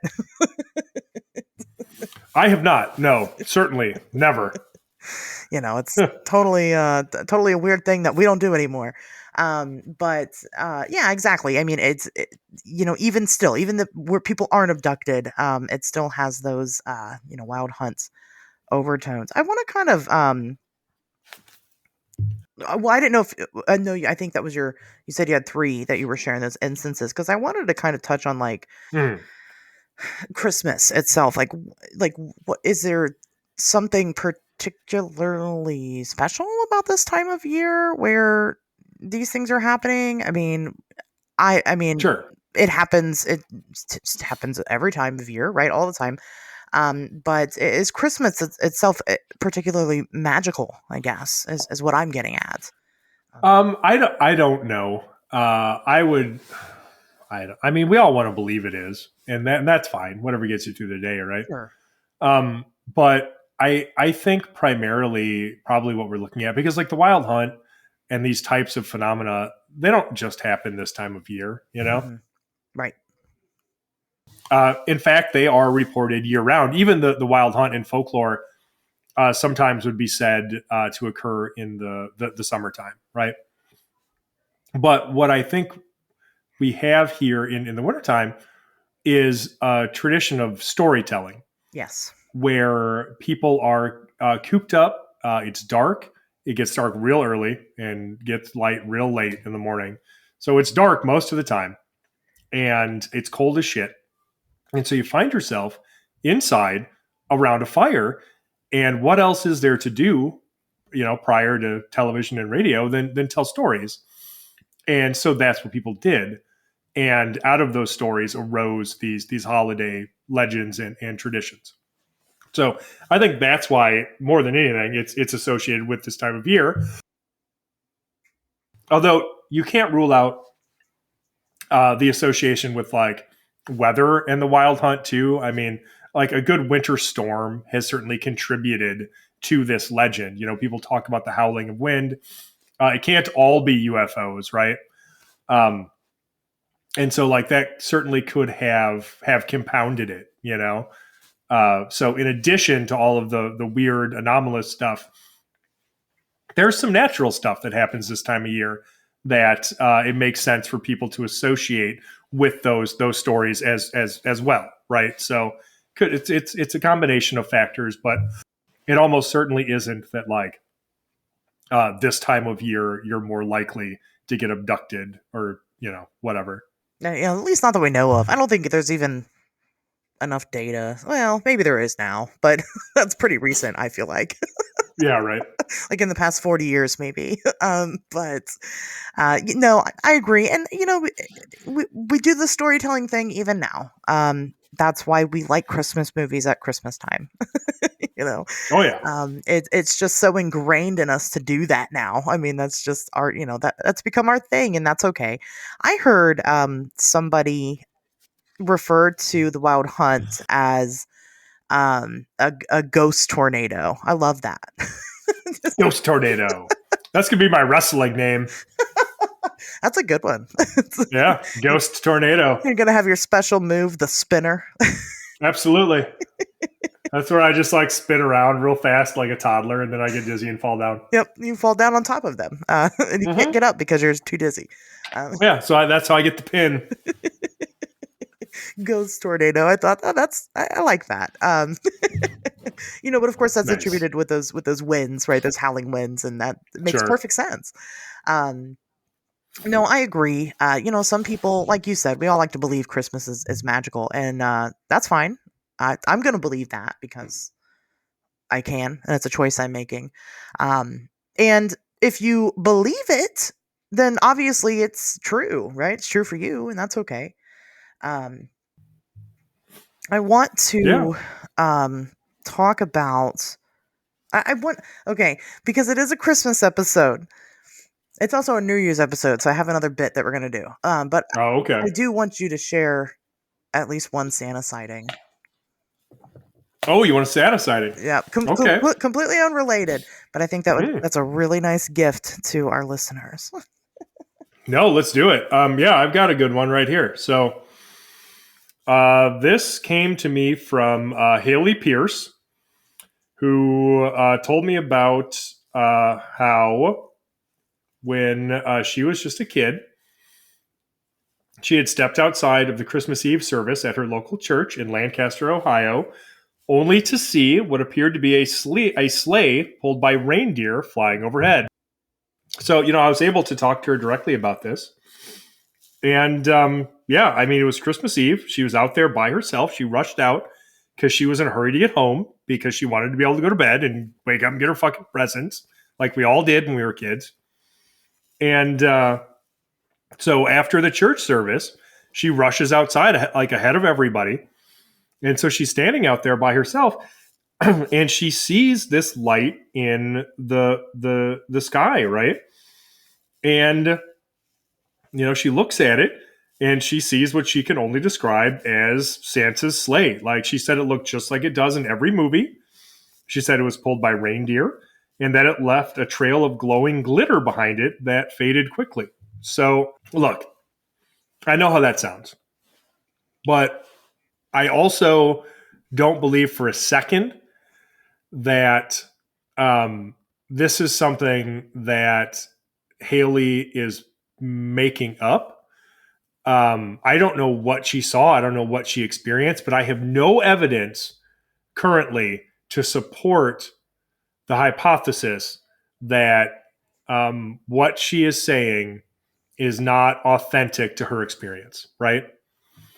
So, take that for what you will, but what she is describing is a sighting of Santa's sleigh. Like there's no way to misinterpret that based on what she's reporting. Yeah. It is what it is. So kids, I need you to run out of church as fast as you can. Like just leave midway through the service. Just do what your heart tells you, right? And get outside, look for Santa's sleigh Christmas Eve.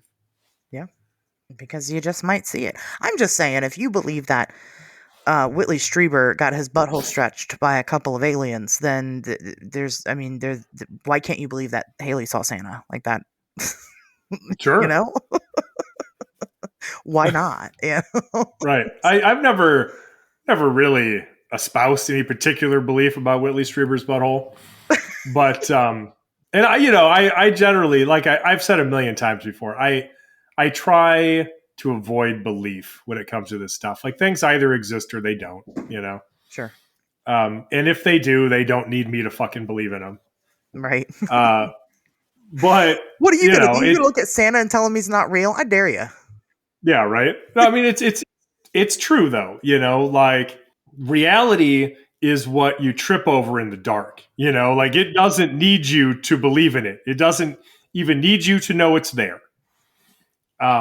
So I will say this, like I mentioned before, there's nothing about Haley or her testimony that leads me to believe she's doing anything other than authentically relating her experience, which is enough for me. That's enough for me to find it interesting. We don't need it. We don't need more than that. We don't need necessarily I don't need to believe in something in order to find it interesting or even to take some comfort in it. Just the possibility of it alone is enough for me to take some comfort in the possibility of its existence, right? Mm-hmm. So that's where I land on it. I'm going to validate Haley, and I believe you, Haley. I do. Nice. I've just been personally curious for the last year, have you had other reported sightings since you've released the book of holiday creatures? No. I have not. I've had none. I have the overall total. I've got the 2 like Santa-ish sightings and the Easter Bunny sightings. But that's pretty much it. Like nobody has come out and said, "Hey, I've also seen Santa" since then. Wow. And so. I say this a lot, take it with a grain of salt, but like I shared that Reddit thread with you that one time. It was filled with people that are like, "Oh yeah, sure. I saw it," and it's so interesting. I don't know. I like it. The kid in me loves it.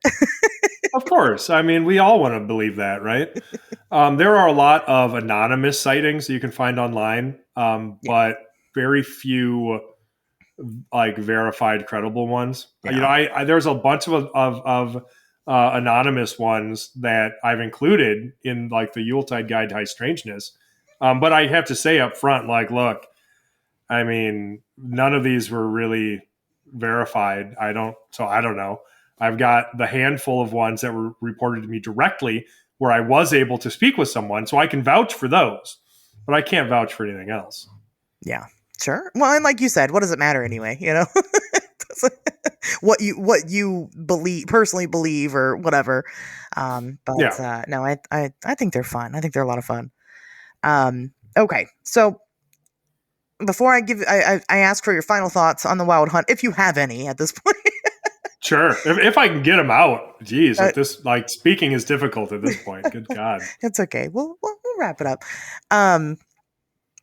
I like to do this. I think it's fun to do this. I should have listened to last year's episode because I think we did it last year. Do you have any predictions for 2025? Oh boy, predictions for 2025. Just what does your gut tell you? I'm going to go way out on a limb. My major prediction for 2025 is that we do not receive disclosure.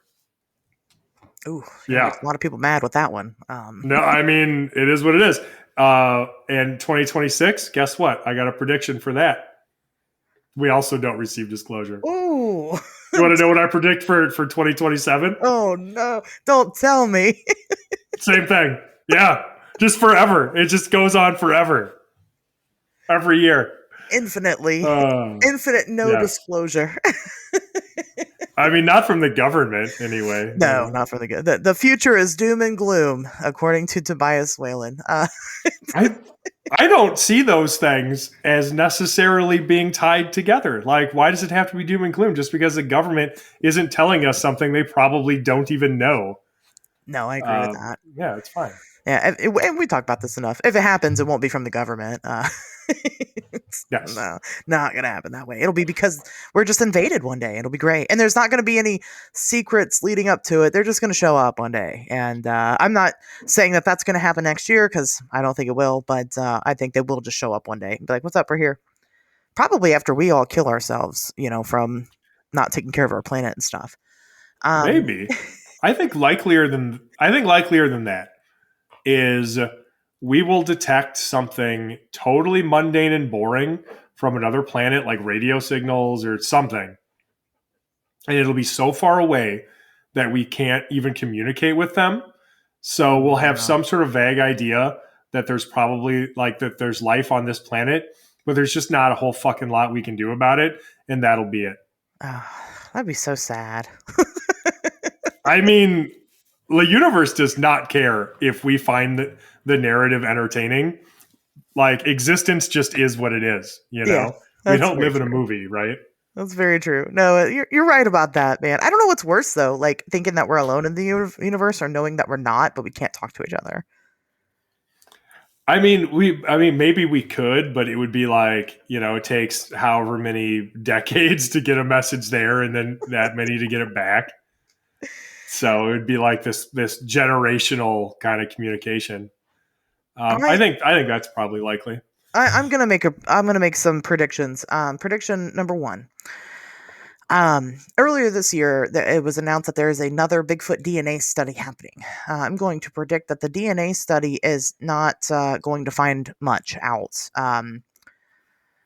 Listen, personally, I think that Bigfoot it's just a matter of time until we find a body. That's my personal belief. And I think one day it will happen. I don't think this DNA study is going to be it. So that's practical. That's my practical prediction. No, people are going to hate us for our "this isn't going to happen" predictions. Oh, well, I'm going to tell you what is going to happen. In 2025, we will hit. We will hit. Let me think of this. Let me think of something reasonable. We will hit 50,000 listeners a week. Okay, that makes sense. But it's doable. And if you're smart, of course, you would listen to on Wednesdays We Talk Weird. I mean, come on, who doesn't? You guys know, listening, you already know. So you need to share this show with everybody that you know. Your spouse, make them listen by themselves. Don't listen together. Share it with your best friend, your coworkers, especially. You definitely want them to know the kind of podcast you listen to. You want to share it with grandma. She's not here for much longer. Okay. You need to share this with her before she's. What? You don't know their grandma. Well, you're Speaking of right. horrible predictions, I guess she could be immortal, right? I don't know. Your grandma's going to live forever and she loves you. But in case she doesn't, do you want grandma to die without ever listening to one episode on Wednesdays We Talk Weird? No, you don't. Oh, horrible. That's my prediction for the show.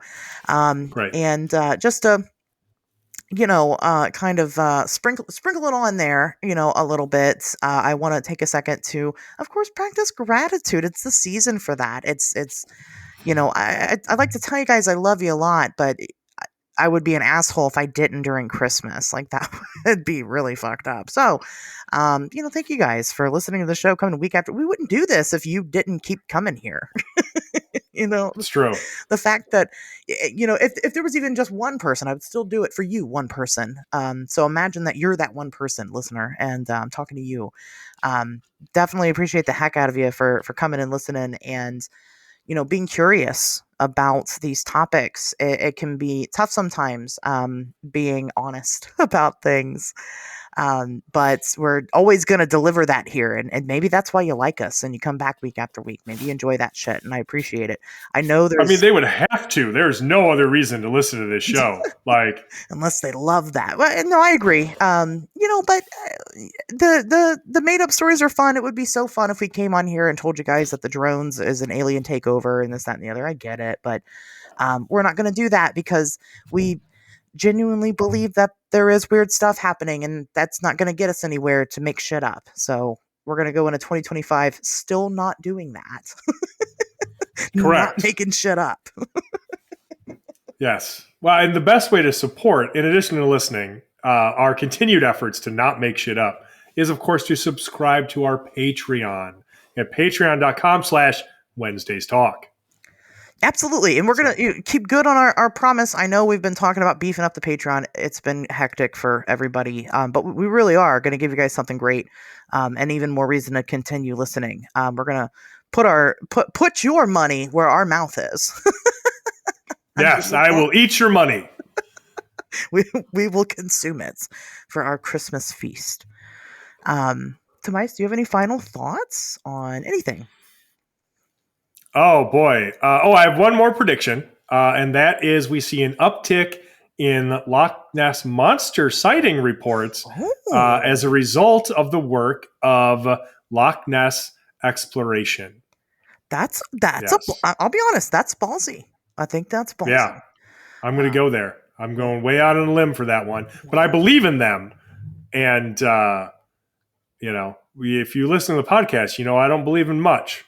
But I believe in the good folks over at Loch Ness Exploration.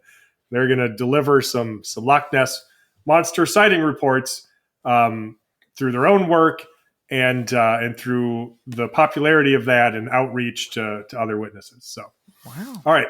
In terms of final thoughts, oh boy, yeah. If there's one thing you take away from this episode, I hope it is that these stories that we tell ourselves are not the phenomena, right, that we witness. The map is not the territory. And so we have to question not only these phenomena themselves, but our own reactions and interpretations and narratives that we create surrounding them. And I know that can be difficult to do, but I think it is a necessary part of the exploration of these mysteries. And yeah, I hope that I have expressed that well enough in this episode and made a compelling enough argument for more people to want to do that.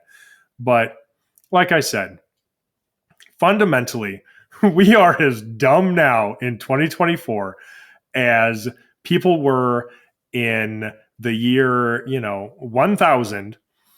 And that is to say, to flip that on its head, people were as smart back then as we are now. And that is a fact. And so one thing that is intrinsic to our nature is that we create stories about our experiences, and stories have narratives, and those narratives are created by the storyteller. And so we just have to begin to question those narratives a little bit more, because the only evidence that we really have fundamentally at the end of the day are our own experiences and the experiences of other people who have encountered these anomalous phenomena. And because of that, it's the experiences themselves that we have to investigate. And a part of investigating an experience is examining it for biases and trying to understand the creation of the narrative applied to it. And I think as often as not, that narrative is a construct of our own humanity being applied onto these experiences. And so in order to understand them a little better, we need to understand ourselves a lot better. And I think we'll gain a lot of ground once we start doing that.